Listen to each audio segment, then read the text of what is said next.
নহি দেবী নহি সামান্যা। রবীন্দ্রনাথের চিত্রাঙ্গদা নৃত্যনাট্যে চিত্রাঙ্গদা মণিপুর রাজদুহিতা তার মুখে কবি এই কথাটি বলাচ্ছেন। সে দেবী নয়, কিন্তু সে সামান্যা রমণীয় নয়, সে অনন্যা। হ্যাঁ, প্রতিটি নারীই কিন্তু অনন্যা। এবং আজ এই ইন্টারন্যাশনাল উইমেন্স ডে 8 মার্চ সারা বিশ্ব নারীর সেই ক্ষমতায়ন, নারীর সেই নারীত্বকে কুর্নিশ জানায়। তবে একথা সত্যি, কোনো একটা বিশেষ দিন নয়। নারীর জন্য এই গোটা আকাশ, নারীর জন্য এই গোটা পৃথিবী, নারীর জন্য এই গোটা সমাজ। এই সাম্য, কখনো বা অসাম্য, কখনো ক্ষমতায়ন, কখনো বা ক্ষমতায়নের বিরুদ্ধাচরণ, সবটুকু নিয়েই নারীর এই দীর্ঘ যাত্রাপথ। আজ ইন্টারন্যাশনাল উইমেন্স ডে 8 মার্চ। আজ এই বিশেষ দিনে সকলকে অবশ্যই জানাই ফেসবুক সুপার কোচিং এর তরফ থেকে হ্যাপি উইমেন্স ডে। আজ এই বিশেষ দিনে আমরা স্মরণ করব এমন কিছু বিশেষ নারীকে, যারা এই ক্ষমতায়নের পথে নারীর আলোকদর্শী হয়েছেন এবং যাদের পথ প্রদর্শনায় আজ নারী কিন্তু অনেক অনেক ক্ষেত্রে নিজেকে প্রতিষ্ঠিত করার সাহস অর্জন করতে পেরেছেন। বিজ্ঞান এবং প্রযুক্তি বেশিরভাগ সময় মানা হয়েছে যেটা বুঝি বা পুরুষদের ক্ষেত্র, কিন্তু আজ শোনাবো তোমাদের ছক ভাঙা 3 বাঙালি নারীর কাহিনী। ছক ভাঙা 3 বাঙালি বিজ্ঞান সাধিকার কাহিনী। চলো জেনে নেওয়া যাক। 3 বিদুষী, তারা কারা? কাদম্বিনী গাঙ্গুলি। 1861 সালে তার জন্ম। নামটার সাথে আমরা সকলেই হয়তোবা পরিচিত। তার কীর্তি সম্পর্কে হয়তোবা সকলেরই জ্ঞান আছে, কিংবা অনেকেরই হয়তো একটু ভাষা ভাষা জ্ঞান আছে। বাঙালির বিজ্ঞান চর্চা বা বাঙালি নারীর শিক্ষা অগ্রগতি, এই সব শব্দগুলো যখনই আমরা বলি, তখন কাদম্বিনী গাঙ্গুলির নাম কিন্তু এসে পড়বেই। কাদম্বিনী সত্যি এক অসীম সাহসের নাম। Do you know or could tell me anything about Mrs. Ganguly or give me any advice? 20 ফেব্রুয়ারি 1888।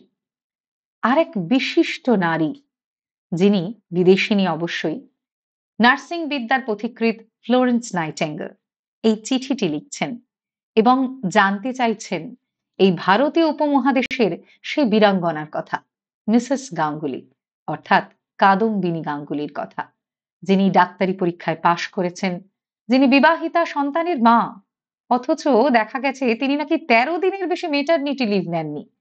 তিনি নিজের কাজের প্রতি এতটাই নিবেদিত প্রাণা।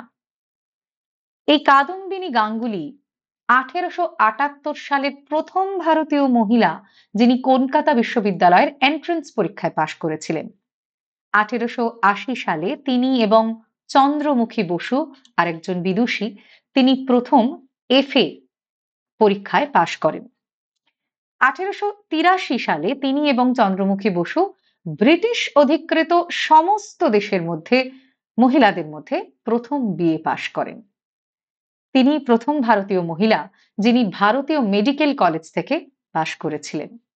তিনি প্রথম ভারতীয় মহিলা যিনি বিদেশ থেকে ডাক্তারি ডিগ্রি অর্জন করে এসেছিলেন এবং তারপরে তিনি ডাক্তারি প্র্যাকটিস শুরু করেন। তার ডাক্তারির পসার অনেক দূর ছড়িয়ে পড়েন। প্রসঙ্গত বলি, সত্যজিৎ রায়ের জন্মের সময় তিনি ডাক্তারের ভূমিকা সেখানে পালন করেছিলেন কাদম্বিনী গাঙ্গুলি।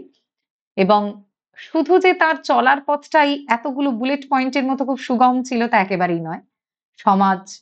সমাজের প্রতিষ্ঠিত যারা কর্তা, তাদের কিন্তু প্রচুর বিরোধিতার সম্মুখীন তাকে হতে হয়েছিল। কখনো কখনো পরিবারেরও বিরোধিতার সম্মুখীন তাকে হতে হয়েছিল, তবে তার স্বামী, সন্তান এরা সবসময় তার পাশে ছিলেন। তিনি জাতীয় কংগ্রেসের প্রথম সদস্য যারা ছিলেন, মহিলা সদস্য যারা ছিলেন, তাদের মধ্যে অন্যতমা ছিলেন এবং বিভিন্ন সেই সময়কার মুভমেন্টে তিনি কিন্তু খুব সক্রিয়ভাবে অংশগ্রহণ করেছিলেন। আজ এই ইন্টারন্যাশনাল উইমেন্স ডের প্রাক্কালে এই বিদুষী নারীকে স্মরণ না করলে বাঙালির উইমেন্স ডে সেলিব্রেশন একেবারেই ব্যর্থ হয়ে যায়। চলে আসি পরবর্তী এক বিদুষীর কথায়। অসীমা চট্টোপাধ্যায়, প্রথম বাঙালি রসায়নবিদ। ১৯১৭ সালের ২৩শে সেপ্টেম্বর তার জন্ম। সত্যি অসীমা ছিলেন এক অসীম প্রতিভার অধিকারিণী। তিনি বিজ্ঞানে ভারতের প্রথম মহিলা ডক্টরেট, এক সেই সময় দাঁড়িয়ে অসামান্য গৌরব, অনবদ্য গৌরব। এবং পরবর্তী সময় যে সমস্ত নারী, বা শুধু বাঙালি বলবো না, ভারতীয় নারী বিজ্ঞান ক্ষেত্রে নিজেদের এগিয়ে নিয়ে গেছেন। আজ বিজ্ঞানে বাঙালির জয় জয়কার, ভারতীয় নারীর জয় জয়কার, বাঙালি নারীর জয় জয়কার। তো সেরকম একটা পরিমণ্ডলে দাঁড়িয়ে এই সকল অগ্রগণ্যা বিজ্ঞান সাধিকার কথা আমাদের আজ স্মরণ করতেই হয়। মূলত মৃগী ও ম্যালেরিয়া রোগের ওষুধ আবিষ্কারের ক্ষেত্রে যে আয়ুষ 56 এবং আয়ুষ 64 এই দুটি ওষুধ ব্যবহার করা হয়, এই দুটি ওষুধ আবিষ্কারে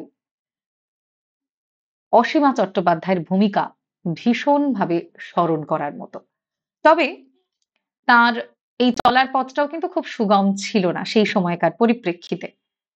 তিনি একটি উচ্চশিক্ষিত পরিবারেই জন্মগ্রহণ করেন। মূলত বাবা-মার সাহায্যে এবং বাবা-মার আ অত্যন্ত উৎসাহেই তিনি বিজ্ঞান সাধনার পথে অগ্রসর হন। তবে মুশকিল হয়েছিল স্কটিশ চার্চ কলেজে পড়ার সময়। কারণ সেই সময় রসায়ন পড়ানো হতো স্কটিশ চার্চ কলেজে এবং সেই কলেজটি ছিল কুয়েট কলেজ। এবং বাড়ির মেয়ে, পরিবারের তরফ থেকে একটা বাধা ছিলই যে বাড়ির মেয়ে কুয়েট কলেজে পড়তে যাবেন সেই সময়কার পার্সপেক্টিভে। তো সেই সমস্ত বাধা তিনি পরিবারের সহায়তাতেই অতিক্রম করতে সক্ষম হয়েছিলেন অসীমা চট্টোপাধ্যায়। এবং নিজেকে এক বিশিষ্ট রসায়নবিদ রূপে প্রতিষ্ঠিত করতে তিনি সক্ষম হয়েছিলেন।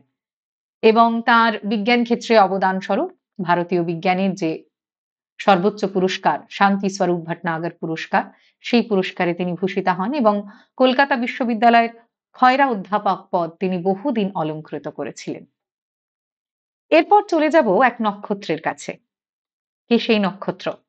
বিভা চৌধুরী। আমরা অনেকেই হয়তো তার নাম শুনেছি, কেউ হয়তো শুনিনি। ১৯১৩ সালে তার জন্ম। বিভা সত্যিই এক নক্ষত্রের নাম। কেন? সে বিষয়ে অবশ্যই বলব। সেই সময়কার পরিপ্রেক্ষিতে বিভার পদার্থবিদ্যা নিয়ে পড়াশোনা করাটাও কিন্তু খুব একটা সহজ ছিল না। তবুও সেই পরিবারের সহায়তায় তিনি এগিয়ে যান এবং পদার্থবিদ্যা নিয়ে স্নাতক হন এবং তার পরবর্তী পড়াশোনা তিনি চালিয়ে যান। মহাজাগতিক বিষয় নিয়ে তার ভীষণ উৎসাহ ছিল এবং পড়াশোনা শেষ করে তিনি যখন বসু বিজ্ঞান মন্দিরে গবেষণার কাজে যোগদান করেন, তার সঙ্গে ছিলেন দেবেন্দ্রনাথ বসু, তার গবেষণার সঙ্গী ছিলেন। তারা মহাজাগতিক রশ্মি নিয়ে কাজ শুরু করেন এবং এই গবেষণা যাতে ভালো হয় সেজন্য দার্জিলিং, সান্দাকফু এই অঞ্চলে তারা চলে যান এবং সেখানে ফটোগ্রাফিক ইমালশন প্লেট, এই ধরনের প্লেট ব্যবহার করে গবেষণা এর আগে কিন্তু কেউ করেনি। এবং খুব দুঃখের বিষয়, দ্বিতীয় বিশ্বযুদ্ধের সময় এই কাজ তারা করছিলেন এবং এই সময় আরো বিশেষ কিছু উপাদান প্রয়োজন ছিল যেগুলোর হয়তো যোগান তারা পেলে আজ কিন্তু আরেকটা নোবেল পুরস্কার বাঙালির কাছে থাকতো। কারণ পরবর্তী সময়ে ঠিক এই একই বিষয়ে গবেষণা করে কিন্তু নোবেল পুরস্কার দেওয়া হয়েছে।